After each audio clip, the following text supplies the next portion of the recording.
안녕하세요. ITQ 마스터 전원사랑입니다. 자, 먼저 제 블로그에서 순위라고 되어 있는 XLSX 엑셀 프로그램으로 만든 파일이죠.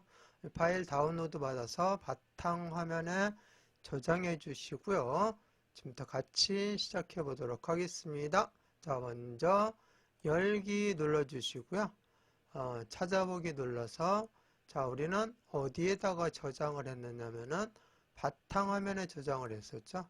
그래서 바탕화면 클릭해 주시면 순위하고 바탕화면에 나와 있습니다. 파일이.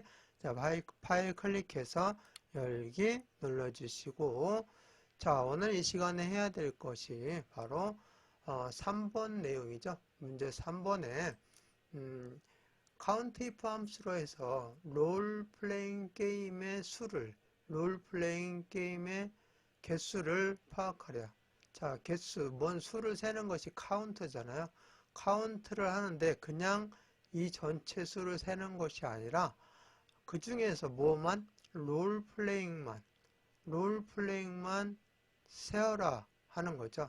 그러니까 조건이 붙은 거죠. 롤플레잉이라는 조건이 붙어 있는 수를 세는 거니까 조건은 if문이잖아요. 그래서 count에다가 뒤에다가 if를 붙여서 count if 해가지고 조건이 있는 것만 세워주는 함수로 사용을 하고 있습니다. 자, 오늘 우리가 해야 될 것이 바로 뭐냐면은 엑셀 수식을 만드는데요. 이렇게 직접 입력하는 방법과 마법사 활용해서 하는 방법 두 가지가 있는데요. 이 엑셀 프로그램 자체가 계산 전문 프로그램입니다. 자, 그래서 계산 전문 프로그램이기 때문에 계산하는 도구가 있어야 되잖아요. 그 도구가 바로 뭐냐면은 함수입니다. 자, 그래서 함수는 엑셀의 꽃이다. 이렇게 이야기를 하곤 합니다. 자, 그래서 그 함수를 활용해서 엑셀 수식 만드는 과정을 두 가지 방법으로 설명을 드려보도록 하겠습니다. 자, 저는 계속해서 이렇게 직접 입력 방식으로 해서 풀이를 해왔는데요. 마법사 활용하는 방법도 필요하다고 해서 같이 설명을 드려보도록 하겠습니다. 자, 먼저 E13셀, 즉 수식을 넣어야 될 셀을 클릭하시고 3번이잖아요. 3번이 바로 여기 23에 해당이 되는 거니까 23셀 클릭하시고 첫 번째 직접 입력하는 방식을 설명을 드리도록 하겠습니다. 자, 카운트 if를 여기다 직접 입력하는데요. 자, 수식을 입력할 때는 여기 셀에다 바로 입력을 하셔도 되고요. 저 같은 경우는 한 줄로 쫙 보이게끔 하기 위해서 수식 입력줄에다 하고 있습니다. 자, 함수 입력할 때 반드시 는, 즉 등호를 먼저 입력을 해 주셔야 됩니다. 자, 그거 꼭 기억하시고요. 그냥 바로 count if 들어가시면 안 돼요. 는 하고 등호를 입력을 먼저 한 다음에 함수식을 세워야 수식이 들어가요. 그렇지 않으면 그냥 텍스트로 수식 자체가 텍스트로 그냥 들어가 버려요. 하나의 이 텍스트 내용이 되는 것 뿐이에요. 자, 그래서 수식은 반드시 등호를 먼저 쓴다는. 자, 이렇게 한 다음에 카운트 if니까 입력할 때는 다 입력하실 필요가 없어요. 그래서 보일 때까지만. 그래서 C 딱 치니까 없어요. 카운트가 5 쳐도 없어요. U까지 치니까 카운트 if가 나오죠. 카운트부터 시작해서 카운트 if가 나옵니다. 자, 카운트 if. 자, 한 번만 클릭하시면 설명이 나오고요. 더블 클릭하시면 함수식이 완성이 되면서 괄호가 열리고 인수를 넣을 수 있게끔 준비가 됩니다. 자, 인수가 두 개예요. 레인지하고 크리테리아. 레인지라는 것은 범위를 얘기하는데요. 이 범위는 뒤에 있는 크리테리아의 범위입니다. 크리테리아가 들어있는 범위. 그래서 그냥 범위가 아니라 무슨 범위라고 한다? 조건 범위. 자, 조건 범위가 여기서부터 여기까지 되겠죠. 롤플레잉이라는 조건이 들어있는 범위. 그래서 range는 조건 범위다. 이렇게 알아두시면 편합니다. 자, 그리고 컴마 찍어서 인수를 구분해 줍니다. 요 하나하나를 우리는 인수라고 하는데요. 인수 1, 인수 2 해서 count if 함수는 인수가 2개다. 그래서 그 인수하고 인수를 구분하는 것은 컴마다. 컴마를 찍고 그 다음 거 크리테리아 조건을 넣는데 뭐죠? 조건이 롤플레잉입니다. 자, 그러면 그 과정을 이제 실습하도록 하겠습니다. 자, 먼저 조건 범위 잡으라고 했으니까 어디서부터? T5에서부터 T12까지 이 범위를 잡았습니다. T5에서부터 D12까지 범위를 잡았는데 이거 뭐라고 나와요? D5 D12. 자, 예를 들어서 여기를 했다. 자, 이런 식으로 C5 C12 이렇게 범위가 나와야 되는데 그렇게 나오지 않고 D5 D12를 나는 분명히 범위를 설정했는데 뭐라고 나와요? 구분이라고 나왔죠. 자, 이것은 이 범위에 이름을 지어준 거예요. 그래서 구분이라고 딱 치면 어디에서든지 이 범위에 이름이 나타나게 됩니다. 이 범위를 설정해 주게 돼요.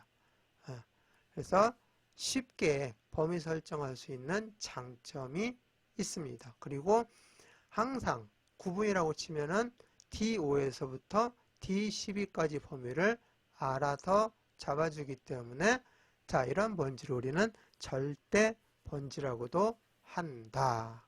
기억을 해두시고 나중에 잘 활용하시면 되겠습니다. 자, 원래 이렇게 범위 잡으면 이렇게 나온다고 그랬어요. E5에서 E12. 자, 그런데 여기는 범위를 잡으면 D5에서 D12 범위를 잡으면 뭐라고 나온다고요? 구분이라고 한다. 구분이라고 나오는 이유는 뭐였기 때문에? 여기에다가 이름을 정의했기 때문에. 그래서 이렇게 범위를 잡아주시고 이름 정의는 어디에서 해주시면 되냐면은 여기에서 해주시면 돼요. 여기 이름을 넣는 곳이에요. 여기에다가 내용을 넣으시면 되겠습니다. 뭐라고? 구분이라고 치시면 돼요. 그리고 엔터 쳐주면 됩니다. 지금 이제 함수식이 들어가기 때문에 함수가 나와 있는데요. 이따가 좀 한번 실습을 해보도록 하겠습니다. 자, 이렇게 해서 구분했고요. 자, 그 다음에 컴마 찍어주시면 그 다음 조건을 넣을 수 있게끔 위에 굵게 보여요. 이거 끝났으니까 가는 글씨로 나오고요. 여기는 이제 들어가야 될 인수다 하고 알려주니까 굵은 글씨로 보입니다. 거기에다가 조건이 뭐죠? 롤플레잉. 직접 입력해야 됩니다. 롤플레잉은 문자예요. 문자를 입력할 때는 반드시 큰 따옴표로 묶어주셔야 됩니다. 그래서 큰 따옴표 이렇게 해주시고 자, 롤플레잉 이렇게 입력해 주시고 큰 따옴표로 닫아주시면 돼요. 그리고 가로 닫고 자, 엔터를 쳐주시면 이제 값을 구하게 됩니다. 자, 이렇게 해서 클릭해 보면은 직접 내가 도움말 창이 뜨죠? 이 도움말을 보면서 함수식을 입력하는 것을 직접 입력 방식이라고 합니다.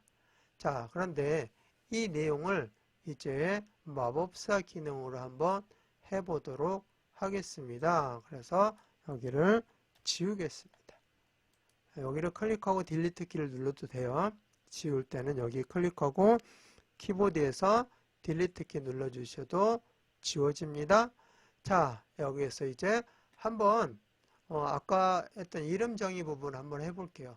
여기 이렇게 범위 잡아주시고 여기다 갖다 이렇게 되면 이름 상자라고 이렇게 도움말이 뜨죠. 그래서 여기를 클릭하고 여기 이름이 여기는 구분이었으니까 여긴 게임명 한번 넣어볼게요. 자, 게임명 이렇게 자, 이렇게 엔터 쳐주면 여기 자체가 이제 게임명이라고 나오고요. 여기다 한번 연습해 볼까요? 여기다 직접 한번 해보죠. 자, 이렇게 는 해주시고, 카운트 if 함수로 합니다. 그래서 C, O, U까지 치라고 했죠. 자, 카운트 if 해주시고, 범위, 여기 이렇게 딱 잡아주면은 바로 이렇게 게임명이라고 나오죠. 자, 이런 식으로 범위에다가 잡아주고, 여기다가 이름 상자에다가 이름을 넣어주면은 바로 그 범위가 이렇게, 이름 정의된 내용으로 나타난다는 거 설명을 드렸습니다. 자, 그래서 해제하고요. 자, 여기 지웠습니다. 자, 그러면은 이제 마법사 기능으로 해서 한번 사용해 보도록 하겠습니다. 자, 먼저 구할 셀을 클릭합니다. 23 셀 클릭하시고 여기는 그냥 클릭만 하고 마법사 기능으로 바로 들어가시면 돼요. 는 안 해줘도 됩니다. 등호. 자, 바로 여기가 함수 마법사 기능을 쓸 수 있는 함수 삽입 아이콘입니다. fx로. 자, 요거 눌러주시면 는이 자동으로 들어가요. 이렇게. 수식을 지금 넣을 거니까 자동으로 들어가고요. 카운트 if 함수는 무슨 함수냐면은 통계 함수입니다. 이게 좀 복잡해요. 모듈을 놓고 찾아도 되고요. 모듈을 놓고 알파벳 순으로 찾아도 되고, 자, 통계 함수라는 걸 알면 통계 함수로 가시면 조금 더 범위가 축소가 되기 때문에 빨리 찾을 수가 있어요. 이렇게 해서 휠로 아래로 이렇게 쭉 내려가면은 count if 하고 나와 있어요. 그죠? count if 클릭해 주시면 돼요. 그래서 함수 마법사는 여기 눌러주시면 되고, 함수 삽입이라고 되는 아이콘 눌러주시면 되고요. 창이 뜨면 여기서 범주를 선택하시고, 모르면 모듈을 선택한 다음에 찾으시면 되고요. 그 다음에 그 중에 통계 중에서 count if 클릭하고 확인 눌러주시면 돼요. 자, 그러면 이제 인수 두 개가 있었죠. 인수 두 개를 넣었는데 첫 번째 인수, 자, 우리는 여기서 도움말로 여기 봤던 게 여기 나오는 거죠. 인수가 바로 첫 번째 인수가 레인지, 두 번째 인수가 크리테리어. 근데 여기가 레인지가 크리테리어 레인지라고 했죠. 조건이 들어있는 범위다. 이렇게 해주면 되죠. 여기를 클릭하시고, 조건이 들어있는 범위 어디죠? 여기죠. D5에서부터 D12까지 범위를 딱 잡아서 놓으면은 구분 이렇게 하고 들어갑니다. 이게 바로 이제 이름 정의가 되어 있기 때문에 구분이라고 들어간 거고요. 그 다음에 크리테리아에다가 아까 똑같이 하시면 돼요. 뭘 넣어주죠? 조건이 롤플레잉이니까 여기에다가 큰 따옴표 치고 롤플레잉 이렇게 해서 큰 따옴표 이렇게 입력해 주시면 돼요. 자, 그런데 혹시 잘못해서 큰 따옴표를 빼먹어도 마법사 기능이기 때문에 얘가 나중에 해결을 해줘요. 큰 따옴표를 넣어서. 자, 그렇다고 해서 그거를 그냥 하다 보면은 나중에 실수도 할 수 있으니까 꼭 큰 따옴표 문자를 인수로 사용할 때는 큰 따옴표로 묶어준다는 거 잊지 마시고 사용하시기 바라겠습니다. 이렇게 해서 확인 눌러주시면 자, 똑같은 방법으로 해서 3이 나왔습니다. 자, 3개가 나온 거죠. 롤플레잉 하나, 둘, 셋. 3개가 세워졌고요. 이거를 이제 회계 서식 처리하면은 끝나는데 홈 탭에 여기 쉼표 스타일이 있어요. 눌러주시면 회계 스타일로 완성이 되었습니다. 자, 그러면은 저장하고 마무리하는데요. 오늘 한 것이 엑셀 수식인데 직접 입력 방식과 마법사 활용 방식으로 설명을 드렸습니다. 자, 파일 눌러주시고 다른 이름으로 저장 눌러주시고 찾아보기 눌러서 어디에다가 바탕화면에다 우리는 지금 계속 작업을 하고 있잖아요. 바탕화면 여기에다가 순위가 아니라 이제는 이 내용을 뭘로 해줍니다? 네, 수식 이렇게 입력해 주면 돼요. 수식 입력해서 저장 눌러주시면 제목 표시줄에 수식이라고 나와 있으면 제대로 저장이 된 겁니다. 자, 그러면 이번 시간 마치겠습니다.